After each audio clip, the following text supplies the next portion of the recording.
এই জীবন আমার একটা মাত্র উদ্দেশ্যে আল্লাহ পাক দিয়েছেন, যেন আমি জান্নাতে যেতে পারি। জান্নাতে যাওয়ার পথে যেই আমার বাধা হবে তাকেই আমাকে অ্যাভয়েড করতে হবে, সে যেই হোক না কেন। তারপরে আল্লাহ আমার কাছে যে কাজ চেয়েছেন, ফরজিয়াত, ওয়াজিব সমূহ, সুন্নাত, এগুলোকে আমাকে পাবন করতে হবে,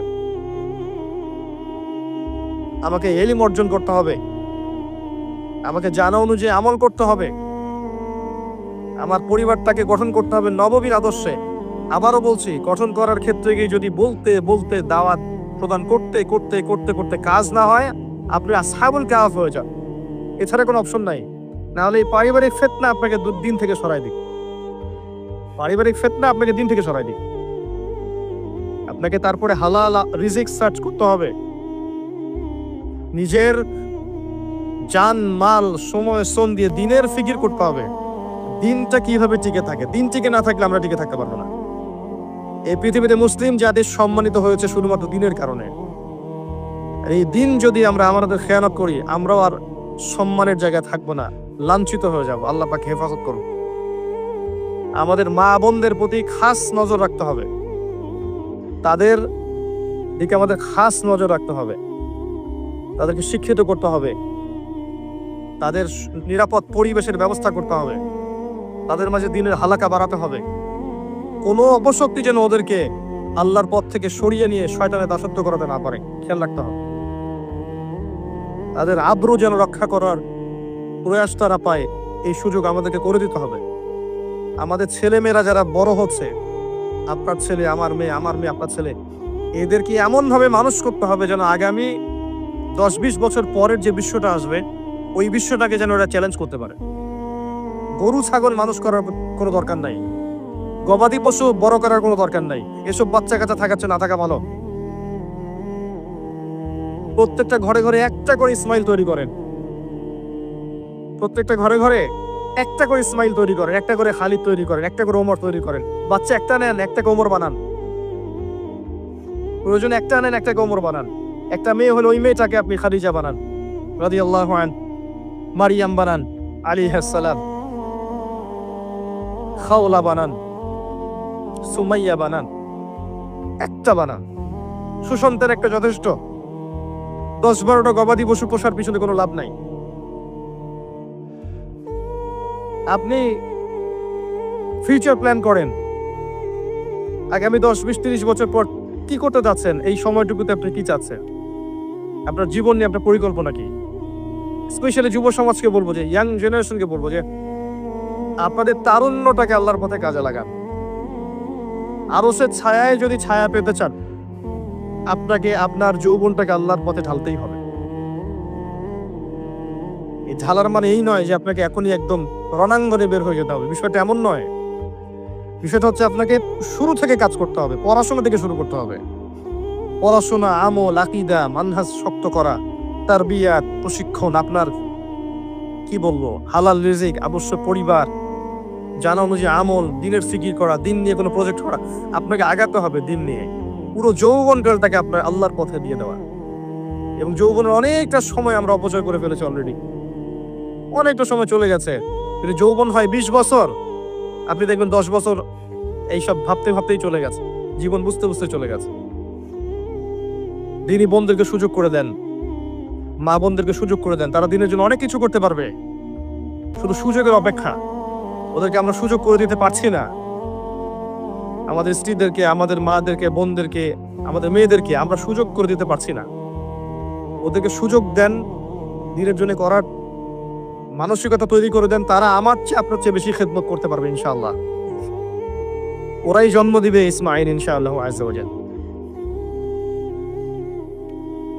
নারী জাতির চেয়ে বড় ফিতনা যেমন পুরুষদের জন্য রাখা হয়নি, ঠিক একইভাবে নারীরাই পারবে এমন প্রজন্ম উপহার দিতে, যে প্রজন্মের সন্তানরা আল্লাহর পথে ইনশাআল্লাহ মুজাহাদা করবে, আল্লাহর দিনকে বিজয় লাভ। সব মিলে এগুলো সার কথা। দীর্ঘ সময় ঘন্টার পর ঘন্টা গাল গল্প করে আসলে লাভ নেই। মূল কথাগুলো বুঝতে হবে। মূল কথা হচ্ছে এই যে আমরা মুসলিম জাতি আল্লাহর দাসত্ব করব, আল্লাহ ছাড়া কাউকে ভয় করব না। প্রথম কথা, আল্লাহর জমিনে আল্লাহর বিধান চলবে, আল্লাহর দিন চলবে। এবং এই দিনটা আমরা পালন করব, কারো উপরে ফোর্স করব না, জোর করে চাপিয়ে দিব না। কেউ যদি সৌন্দর্য দিকে আসতে চায়, মোস্ট ওয়েলকাম, আলহামদুলিল্লাহ। যদি নাও আসে, আমরা কারো গলায় তরোয়াল চালিয়ে দিনটা চাপিয়ে দিচ্ছি না। এটা আমাদের আদর্শ নয়। লা ইকরাহা ফিদ্দিন, এটা শয়তানের আদর্শ হতে পারে, যে পেটুয়া বাহিনী দিয়ে হিজাব খুলিয়ে ফেলবে, এটা শয়তানের কাজ হতে পারে, আমাদের কাজ এটা নয়। আমরা আল্লাহর বান্দা, আল্লাহ থেকে এসেছি, আল্লাহ ফিরে যাব। আল্লাহ একটা সময় দিয়েছেন দুনিয়ার জীবন, এই জীবনে আল্লাহ পাক যুগে যুগে নবী রাসূল পাঠিয়েছেন। আমরা সর্বশেষ নবীকে পেয়েছি, মুহাম্মদ রাসূলুল্লাহ সাল্লাল্লাহু আলাইহি ওয়াসাল্লাম, এবং কিয়ামত পর্যন্ত তার রেখে যাওয়া কোরআন এবং সুন্নাহর বাইরে কিছু থাকবে না। এর বাইরে হকের কোনো মানদণ্ড নাই। এখন এটাকে আঁকড়ে ধরে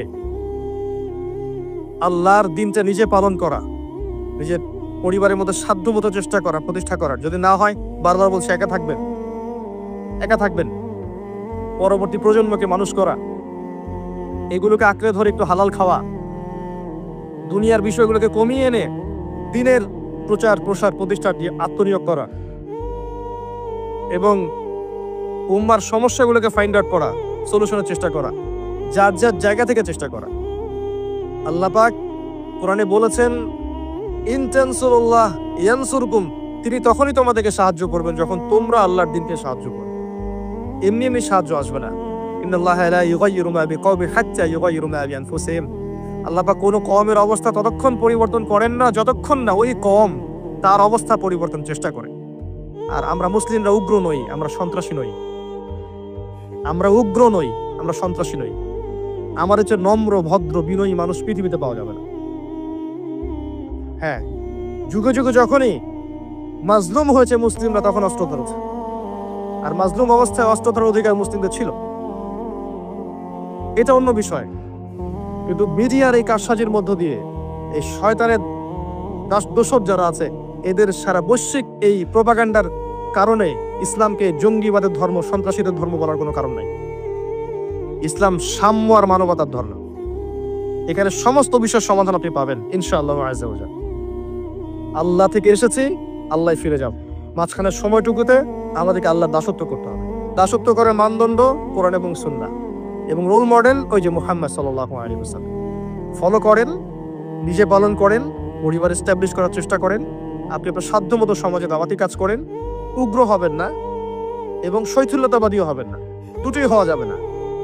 একদম গা ছাড়া দিয়ে শৈথিল্যতাবাদী হয়ে যাবেন এমনটাও হবেন না, উগ্রতাও হবেন। মধ্যমপন্থী থাকেন, দিনের বেসিক বিষয়গুলো পালন করেন, অন্যকে পালন করতে উদ্বুদ্ধ করেন।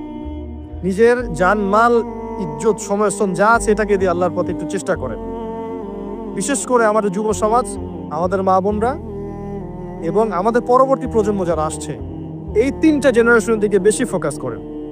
তাদেরকে আল্লাহর পথে ফিরিয়ে আনার চেষ্টা করেন, সঠিক দিন বোঝানোর চেষ্টা করেন, এবং আমাদের ওলামায়ে কেরামের জন্য বেশি বেশি দোয়া করেন।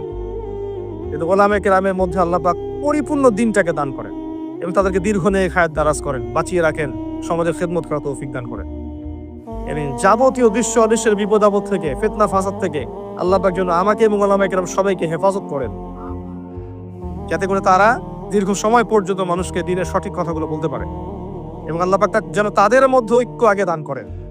যখন তারা ঐক্যবদ্ধ হবে, দেখবেন ইনশাআল্লাহ জনগণ অটোমেটিকলি ঐক্যবদ্ধ হবে। এবং আগামী যে সময়গুলো আসছে আরো ফিতনাময়, আরো ফাসাদময়, এগুলোতে আরো চ্যালেঞ্জিং হবে জিনিসগুলো। ঈমান ধরে রাখা, নামাজ পড়া, তাওহীদে থাকা, সুন্নতে থাকা, পর্দা ধরে রাখা আরো বেশি কষ্টকর হবে। একটা এক্সাম্পল দিয়ে শেষ করছি। অবস্থা এমন এবং অবস্থা হতে পারে এমন, আপনাদের সাগরের পাড়ে চোরাবালি আছে। মনে করেন একটা দেহ চোরাবালিতে পড়ে গেছে। এখন প্রথমে তার চাকনু পর্যন্ত ডুবে গেছে। এখন সে নড়াচড়া করছে এখান থেকে বের হওয়ার জন্য। আশপাশে অনেক মানুষ, এই মানুষগুলো বলছে নড়াচড়া করো না, যদি নড়াচড়া করো তাহলে আরো ডুবে যাবে। কথা বুঝতে পারছেন? সে নড়াচড়া করা বন্ধ করে দিল এবং আশপাশের মানুষ তার হাত ধরে তাকে টেনে তুললো না, বরং আশপাশের মানুষ তাকিয়ে তাকিয়ে একটা তামাশা দেখলো এবং তাকে বললো নড়াচড়া করো না। সে নড়াচড়া করলো না। কিছুক্ষণ পরে আস্তে আস্তে আস্তে আস্তে তার হাঁটু পর্যন্ত ডুবে গেল।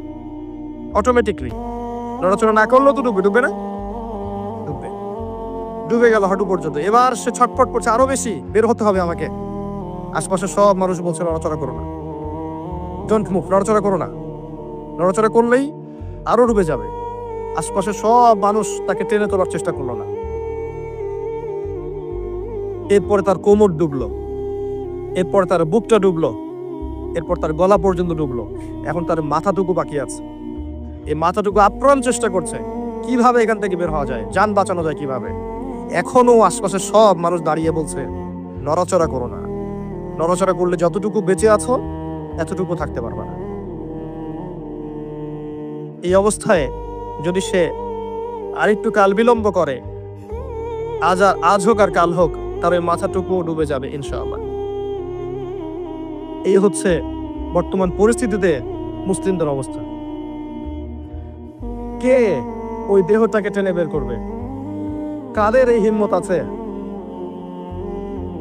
কারা সেই মানুষ যারা এই প্রায় ডুবে যাওয়া দেহটাকে টেনে তুলবে এই বিশ্বের মধ্যে? এর চেয়ে ভালো কোনো এক্সাম্পল আমার কাছে জানা নাই। এই যে এক্সাম্পলটা দিয়েছি আমি আপনাদের সাগর পাড়ে গিয়ে শিখেছি। আমার কাছে নিজেকে মনে হচ্ছিল এমন, যে আমার অবস্থা হয়তো এমন। একটাই আওয়াজ, নড়াচড়া করো না। নড়াচড়া করলে যতটুকু বাকি আছে এইটুকু ডুবে যাবে। এইটুক আজ না হোক কাল ডুবেই যাবে। যদি শুরু থেকে নড়াচড়া করতো এবং শুরু থেকে সবাই যদি তাকে হেল্প করতো এবং তাকে টেনে তোলার চেষ্টা করতো, আজকে ওই উম্মার অবস্থা এমন হতো না। এই করতে করতে করতে করতে আজকে আমাদের এই অবস্থা হয়েছে। এখন আপনারা ফিকির করেন কিভাবে ওই প্রায় ডুবে যাওয়া শরীরটাকে বের করবেন। আমার কোনো ক্ষমতা নাই। যতটুকু ছোট্ট ভাঙ্গাচুর ইলম কালাম আছে এর মধ্যেও আমি 100% কখনো দিতে পারি না। আমি হয়তো 30%, 40% দিতে পারি, বাকি 60-70% দিতে পারি না। আমি এতটুকু শেয়ার করছি, বাকি ফিকির আপনারা করবেন কিভাবে আল্লাহর জমিনে, আল্লাহর দিনের, আল্লাহর এই উম্মাহ মুহাম্মদ সাল্লাল্লাহু আলাইহি ওয়াসাল্লাম উম্মাহকে বাঁচাবেন, তাদের উপকার করবেন, কল্যাণ করবেন। ভবিষ্যতে কি হবে এই উম্মার, কিভাবে হাল ধরবেন, এগুলো আপনারা চিন্তা করতে থাকেন। উম্মার প্রত্যেকটা ব্যক্তির দায়িত্ব আছে এই উম্মাকে বিজয়ী করার জন্য। আর আপনি চিন্তা করেন, আয়নার সামনে দাঁড়ান, আয়নার সামনে দাঁড়াই চিন্তা করেন না যে সারাটা জীবনে 30-32 বছর বয়স হয়ে গেল, 40-50 হয়ে গেল, এই উম্মাহ আপনার কাছ থেকে কি পেয়েছে এখন পর্যন্ত? এই উম্মাহ আপনার কাছে কি পেয়েছে? কয়টা বই পেয়েছে, কয়টা লেকচার পেয়েছে, কয়টা অ্যাসোসিয়েশন পেয়েছে, কয়টা ইকোনমিক প্রজেক্ট পেয়েছে, কয়টা জামা, কয়টা ইমারা, কয়টা দাওয়া, কয়টা মসজিদ, কয়টা মাদ্রাসা, কি পেয়েছে উম্মাহ আপনার কাছে? আমি আপনার কলবে আঘাত করতেই আসছি। আমার কথায় আপনি আঘাত পাবেন আমি জানি। এই আঘাতটা আপনাকে আল্লাহর পথে নিয়ে আসবে ইনশাআল্লাহ। এই আঘাতটা ইনশাআল্লাহ আমাদের এই তরুণ ভাইদেরকে আল্লাহর পথে নিয়ে আসবে ইনশাআল্লাহ। সাহসী মানুষদের মতো বলেন ইনশাআল্লাহ। এই আওয়াজগুলা ইনশাআল্লাহ আমাদেরকে আল্লাহর পথে নিয়ে আসবে ইনশাআল্লাহ। প্রত্যেক ঘরে ঘরে একজন করে হাফেজ তৈরি করেন, প্রত্যেক ঘরে ঘরে একজন দিনদার মেয়েকে বিয়ে করেন, প্রত্যেক ঘরে ঘরে যে বাচ্চাগুলো হবে এই বাচ্চাগুলোকে ইসলামী শিক্ষায় শিক্ষিত করেন, প্রত্যেক ঘরে ঘরে অন্তত একটা করে আলেম তৈরি করেন। একটা আইয়ুবী দেন আমাদেরকে, একটা খালিদ বিন ওয়ালিদ দেন, একজন আপনি আমাকে ওমর ইবনে খাত্তাব দেন, একজন মুসআব বিন উমাইর দেন, একজন খুবাইব দেন, একজন মুসআব বিন উমাইর দেন, তাদের নাম বলবো, একজন তারেক বিন জিয়াদ দেন, একজন বিন কাসিম দেন। একটা সন্তান দেন আমাদের, একটা সন্তান মানুষ করেন। একটা 10টা-20টা বাচ্চা নিচ্ছি, একটাও মানুষ হয় না। আলেম পরিবারের সন্তান মুদিখানার দোকানে ব্যবসা করে কেন খাবেন আপনি? আপনার এই উম্মতের উপর দায়িত্ব আছে। আমাদের দায়িত্ব খালি মধু বিক্রি করা, দাড়ি টুপি বিক্রি করা, আতর বিক্রি করা? ইসলামের দিকে আসার সাথে সাথেই কেন আপনার এই দিকে চলে যান? উম্মাহকে কে নেতৃত্ব দিবে? আমরা দিব? আমাদের কোনো ক্ষমতা আছে? আমাদের কোনো জ্ঞান আছে? আমাদের কোনো সেই যোগ্যতা আছে? আমাদের দিকে আঙ্গুল তুলতে পারবেন আপনি? কারণ আল্লাহর কসম, আল্লাহর জমিনের সবচেয়ে গুনাহগার বান্দা আমরাই। যদি আমরা সত্যিকারের নেতৃত্ব প্রদান করার যোগ্যতা অর্জন করতে পারতাম, এতদিনে আমাদের হাতে দিন বিজয় হয়ে যেত। নাই সেটা আমার মধ্যে। নাই সেটা হয়তো আমাদের মধ্যে পারছি না আমরা। আপনাকে দায়িত্ব নিতে হবে। একজন ভাই গার্মেন্টস ব্যবসায়ী, তিনি এত বড় একটা আয়োজন করতে পারেন, তার দায়িত্ব পালন করতে পারেন। আপনারও তো অর্থ সম্পদ আছে, একটা ইসলামিক ইউনিভার্সিটি করেন, একটা বড় একটা মার্কাজুল কোরআন, মার্কাজুল ইলম গড়ে তোলেন, উলামায়ে কেরামদের একটা জামাআহ গড়ে তোলেন।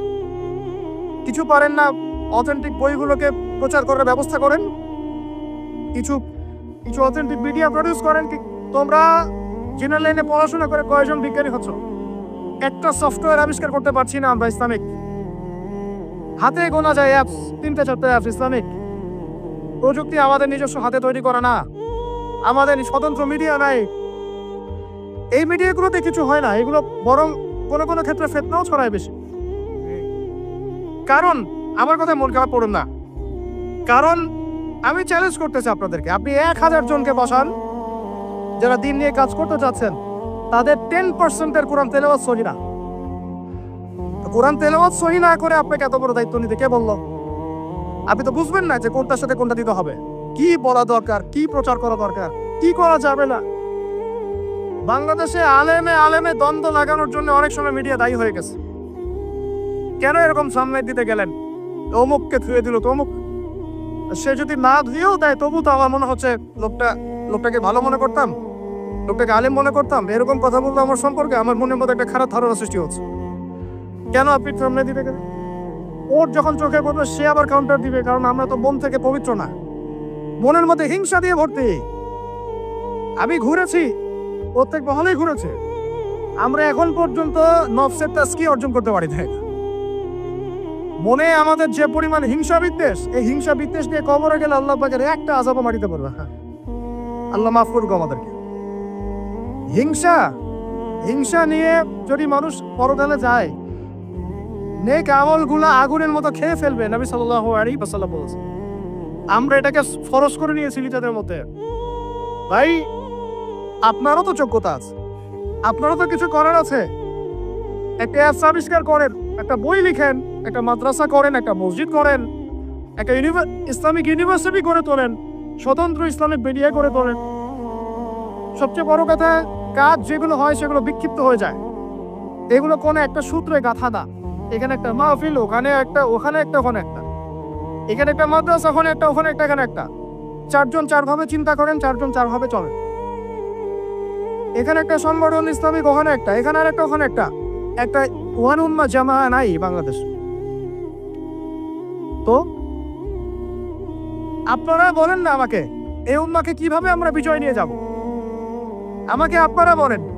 ছোটখাটো প্রশ্ন করা বাদ দিয়ে আপনারা আমাকে উত্তর দেন, কিভাবে আপনি এই দুনিয়াতে আল্লাহ পাকের দ্বীন ইসলাম কায়েম করবেন? পথ পদ্ধতি কি আপনার কাছে? কি পথ পদ্ধতি, কিভাবে শুরু করবেন? তারপরে কি, তারপর কি, তারপর কি, তারপর কি, গন্তব্য কোথায়? আর আমি বলি আপনাদেরকে, গন্তব্য কোথায়?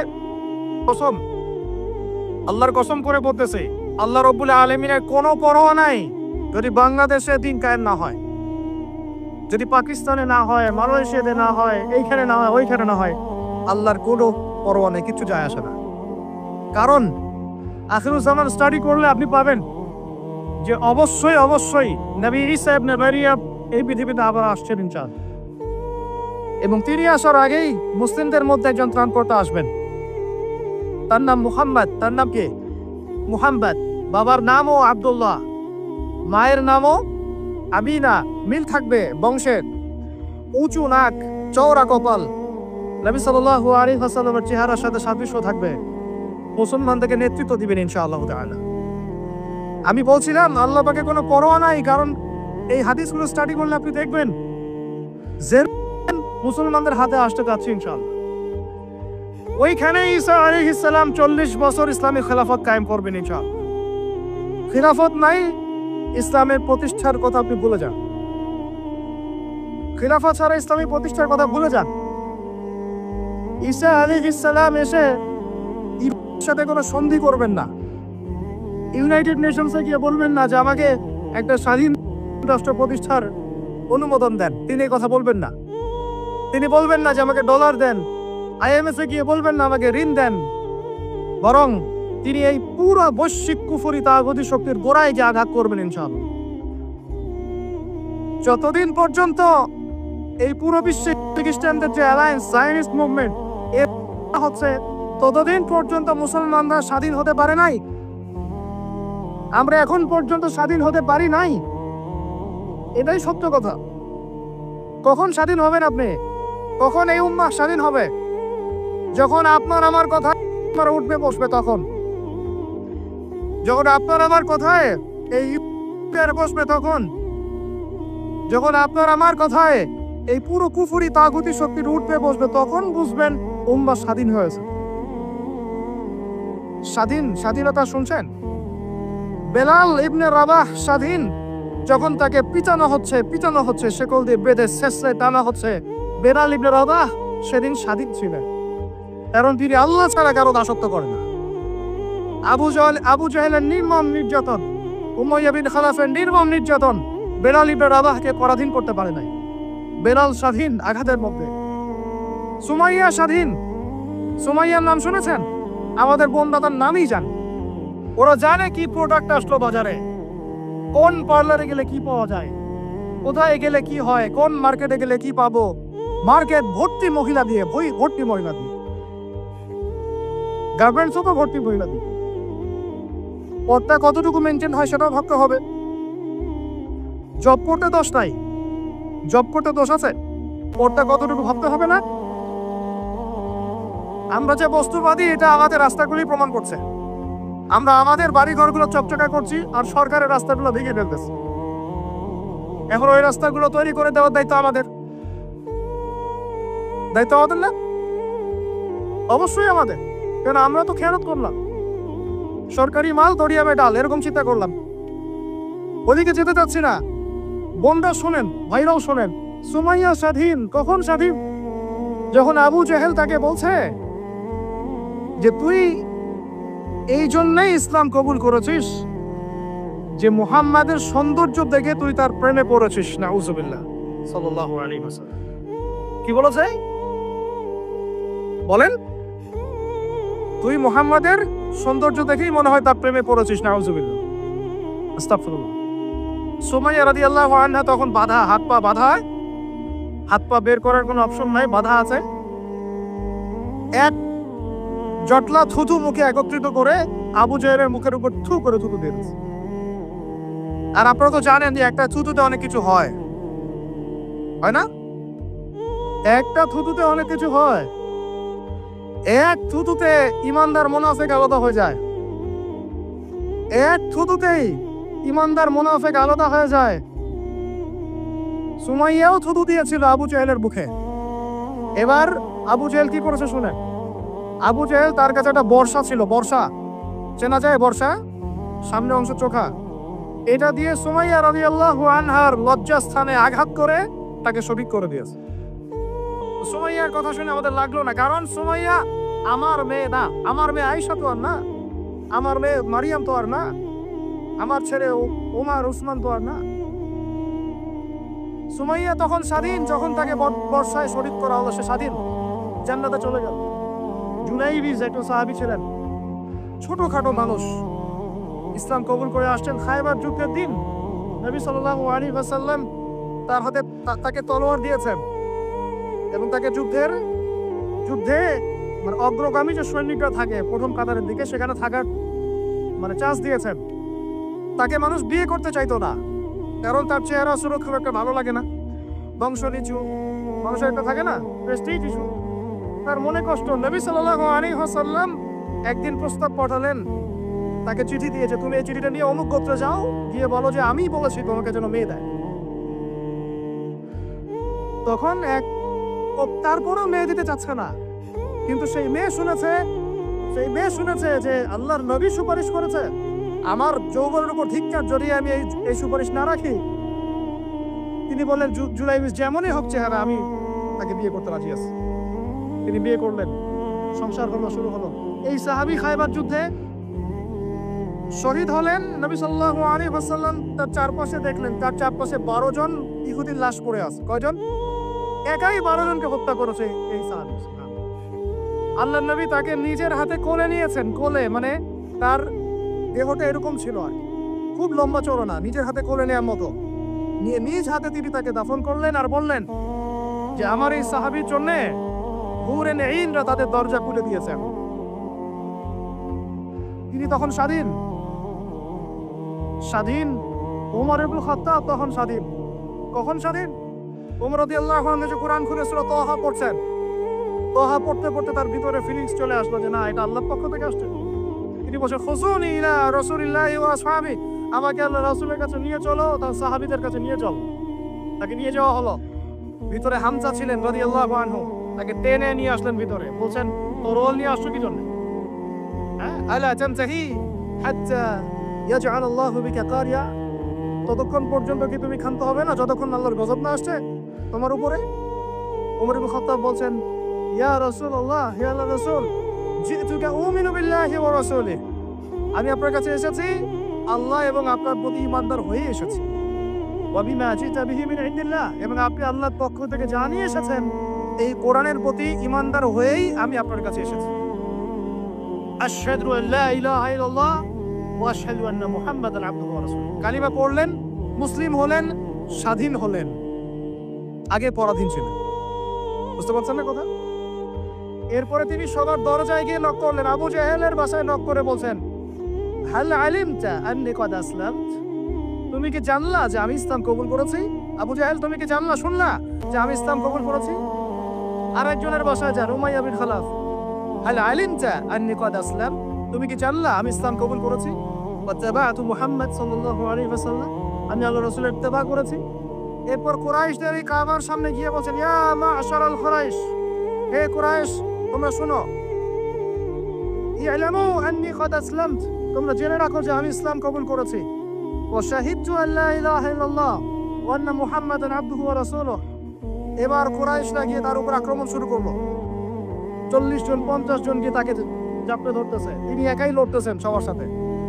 একজন এসে পরামর্শ দিচ্ছেন ওই যে আপনারা যারা হিকমতের দোহাই দিয়ে কাপুরুষতাকে আড়াল করতে চান তারা শুনেন ওয়াজটা ভালো করে। যারা হিকমতের দোহাই পেরে কাপুরুষতাকে আড়াল করতে চান তারা শুনেন।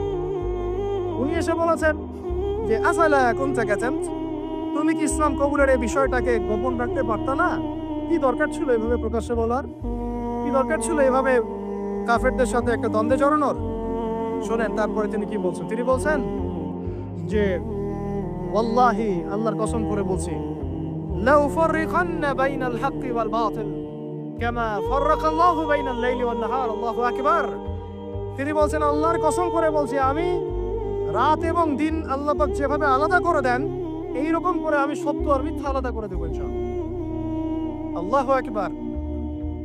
এরপরে তার নাম হয়েছে আল ফারুক। কি নাম হয়েছে? ওমর এখন স্বাধীন। বলেন আমাকে উম্মাহ স্বাধীন, উম্মাহ স্বাধীন।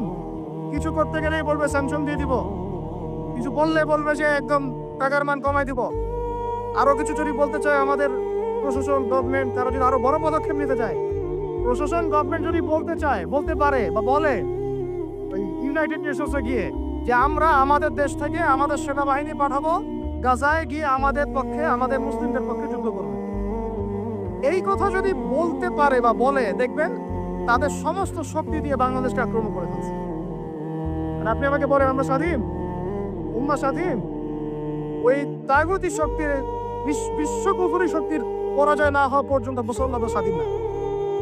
আর ঈসা ইবনে মারিয়াম এই গাল গল্প করতে আসবেন না, তিনি মানুষকে খালি সুরসুরি মার্কা ওয়াজ করতে আসবেন না, তিনি আসবেন ওই গোড়ায় আঘাত করতে ইনশাআল্লাহ।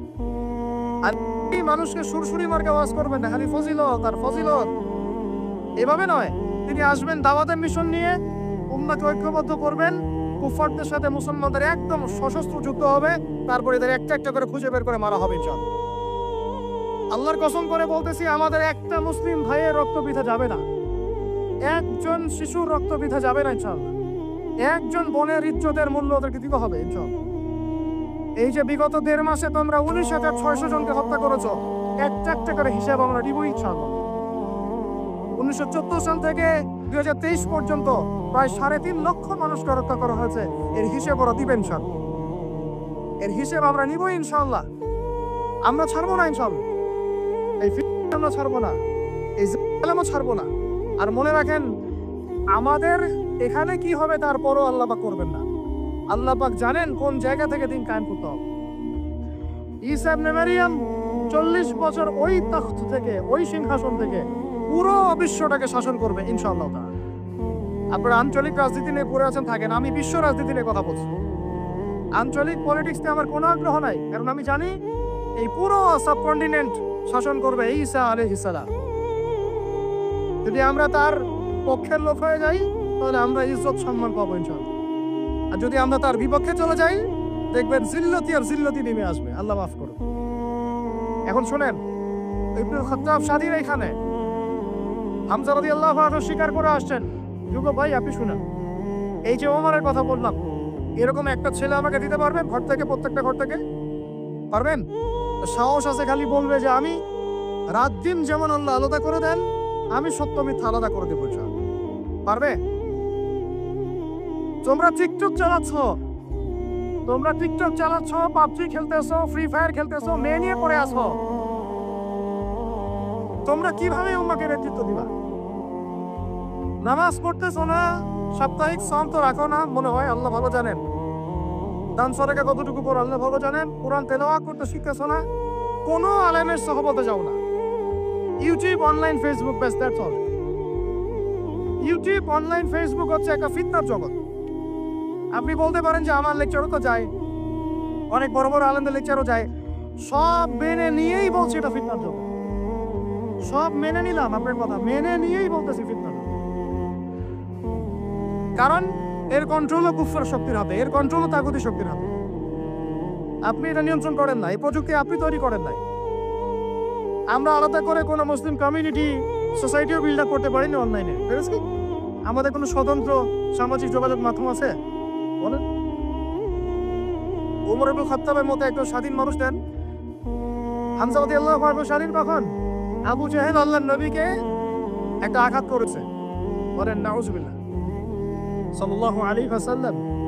আপনারা তো জানেন তার পিঠের মধ্যে উঠে নাড়ি ভেড়ি দেওয়া হয়েছে, চাপানো হয়েছে। তো এই দৃশ্য একজন দাসী দেখেছে, হামজা রাদিয়াল্লাহু আনহু স্বীকার করে আসছেন, তাকে বলছে তোমার ভাতিজাকে এরকম আঘাত করেছে আবু জাহেল। আবু জাহেলের নাম কিন্তু আবু জাহেল না, আবু জাহেলের নাম আবুল হাকাম। সেও কিন্তু আল্লাহকে বিশ্বাস করতো। আপনারা মনে করবেন না যে সে একদম ইহুদি ছিল বা খ্রিস্টান ছিল, এমন না। সে আল্লাহকে বিশ্বাস করতো, কিন্তু আল্লাহ পাকের বিধান মানত না। এখন হামজা রাদিয়াল্লাহু আনহু বলছেন ওয়া ফাআলা যালিক, সে কি সত্যিই কাজ করেছে? হ্যাঁ, সত্যিই কাজ করেছে। আচ্ছা চলো দেখাও আবু জাহেল কোথায় আছে। তিনি ঘোড়া ছুটায় গেলেন কাবা ঘরের সামনে, গিয়ে বললেন যে তুমি আমার ভাতিজাকে গালি দিয়েছো, তুমি আমার ভাতিজাকে আঘাত করেছো, জেনে রাখো আমি আজকে থেকে আমার ভাতিজার দিনের উপর আছি। এই কথা বলার সাথে সাথে তার উপর আক্রমণের চেষ্টা করা হচ্ছিল। তিনি নিজে একটা ঘুষি দিয়ে আবু জাহেলের একটা দাঁত ফেলে দিলেন। আর দাঁত যে পড়ে গেছে কিনা সিরাতের কিতাবে এত স্পষ্ট নাই, কিন্তু আঘাত একটা ঘুষি দিয়েছেন এটা স্পষ্ট। ঘুষি দিয়ে বলছেন রুদ্দাহা ইনিস্তাতা, রুদ্দাহা ইনিস্তাতা, যদি সাধ্য থাকে এই ঘুষিটা আমাকে ফেরত দিয়ে দেখাও, সাধ্য থাকলে আমাকে আরেকটা আঘাত করে দেখা। আকুলু মা ইয়াকুল, আমি তাই বলি যা আমার ভাতিজা বলে।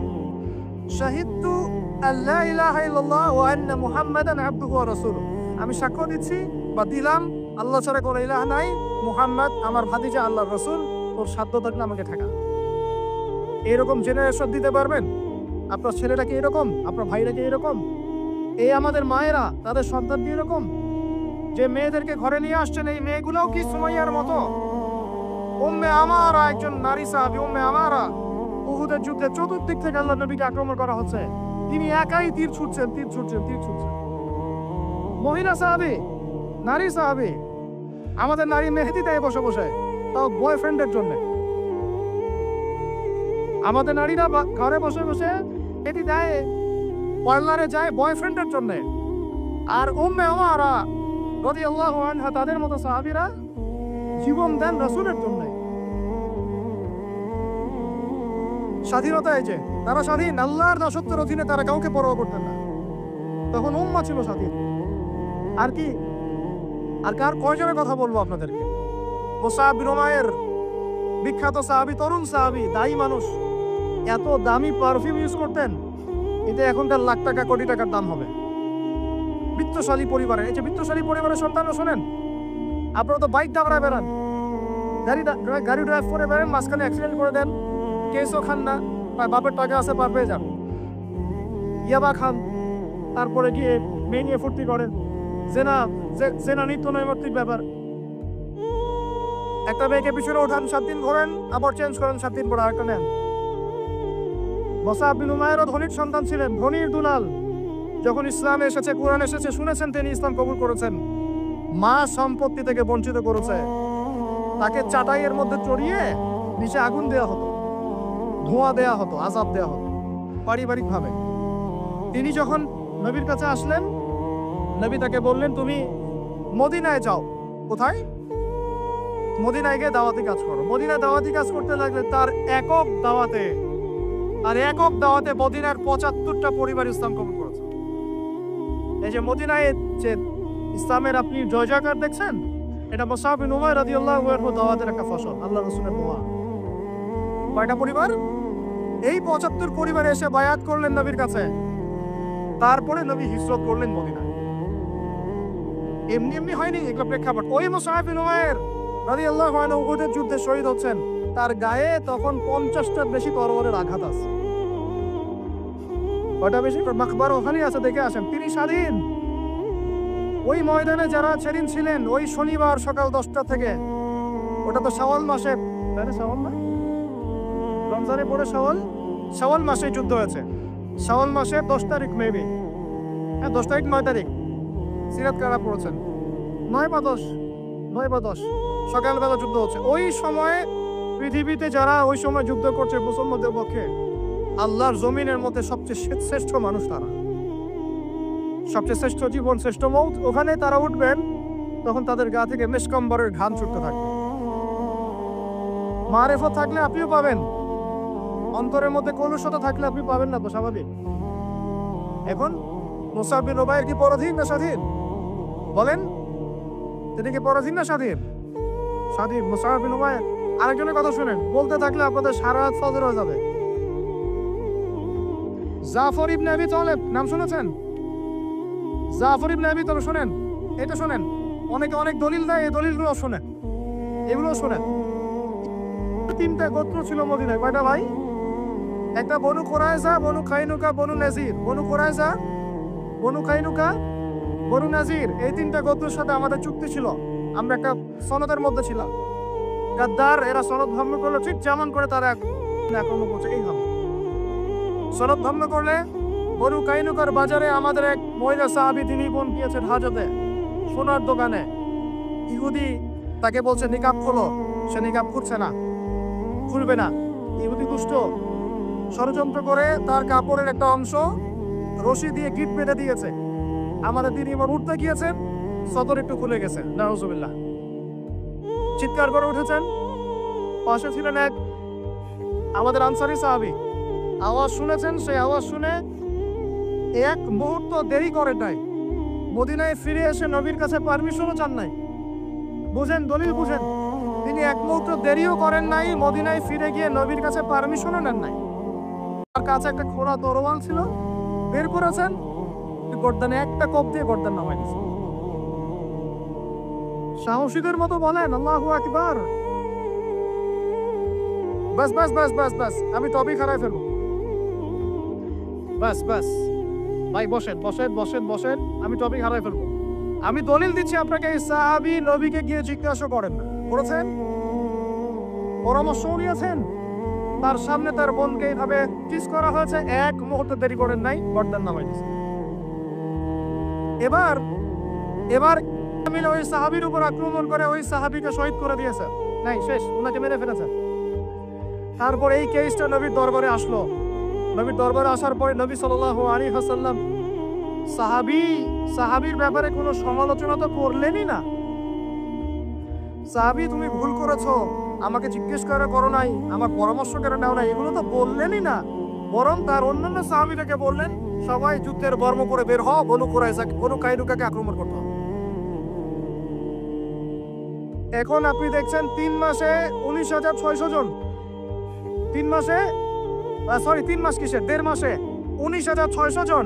আর এখানে একজন মুসলিম ভাই একজন মুসলিম বোনের ইজ্জতের বিনিময়ে নবী সাল্লাল্লাহু আলাইহি ওয়াসাল্লাম পুরা বনু কাইনুকাকে একদম সমূলে উৎপাদিত করে মদিনা থেকে বিতাড়িত করে। ওই উম্মার সাথে এই উম্মার কোনো সম্পর্ক আছে? ওই আরবের সাথে এই আরবদের কোনো সম্পর্ক আছে? ওই ওই স্বাধীনতার সাথে এখনকার এই পরাধীনতার কোনো সম্পর্ক আছে? এরপরে আপনারা ফ্যান্টাসি নিয়ে পড়ে আছে।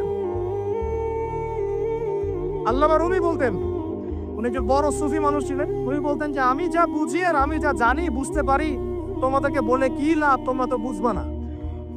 কে বলতেন? বড় বড় যারা আল্লাহর ওলি তারা, তাদের কথাটা একটু এই টাইপের হয়, মনে হয় একটু অস্বাভাবিক, কিন্তু এর ভিতরে অনেক গভীরতা থাকে।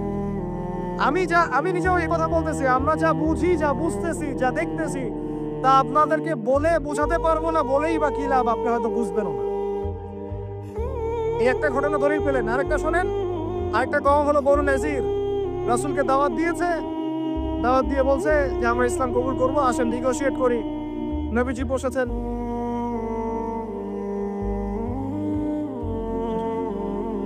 আমি গুটিয়ে নিচ্ছি, এই দুই তিনটা কথা বলে গুটিয়ে নিচ্ছি, শোনেন। নবী সাল্লাল্লাহু আলাইহি ওয়াসাল্লাম গিয়েছেন দাওয়াত দিতে বনু নাজিরের সিঁড়ির মধ্যে, এটাকে বলে দেয়াল, দেয়ালে হেলান দিয়ে আছেন।